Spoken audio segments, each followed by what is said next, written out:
નમસ્કાર, આપ જોઈ રહ્યા છો નેશન પ્લસ ન્યૂઝ. હું છું આપની સાથે હેતલ ભગત. વડોદરા શહેર ક્રાઇમ બ્રાન્ચે ચોરી કરેલ મુદ્દામાલ સાથે ઘરફોડ ચોરીના 2 ગુના આચરનાર રીઢા આરોપીને ઝડપી પાડ્યો છે. વડોદરા શહેરની એલસીબી ઘરફોડ ચોરીના ગુનાઓ કરતા ઇસમો અંગે ટેકનિકલ સીસીટીવી હ્યુમન સોર્સના આધારે સતત તપાસમાં રહી ટીમના માણસો ઘરફોડ ચોરીના ગુનાઓ કરતા ઇસમોની શોધમાં શહેર વિસ્તારમાં પેટ્રોલિંગમાં રહેલા હતા.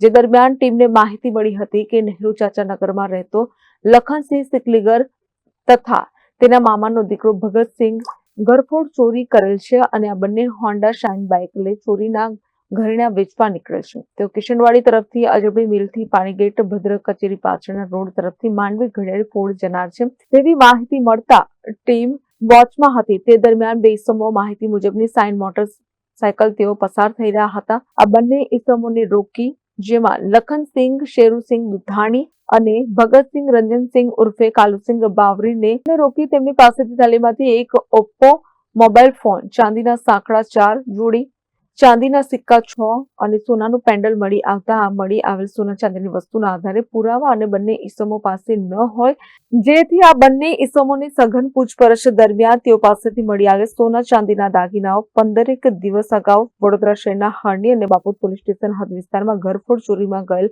મુદ્દામાલ પૈકીનો મુદ્દામાલ હોવાનું જણાઈ આવતા તેમને ઝડપી પાડવામાં આવ્યા છે અને આગળની કાયદેસરની કાર્યવાહી હાથ ધરવામાં આવી છે. Bureau nation plus news Vadodara. સમાચારોના સતત અપડેટ મેળવવા માટે અમારી નેશન પ્લસ ન્યૂઝની યુટ્યુબ ચેનલને સબસ્ક્રાઇબ કરો, બેલ આઇકન દબાવો અને જોડાયેલા રહો ફેસબુક, ઇન્સ્ટાગ્રામ અને ટ્વિટર પર.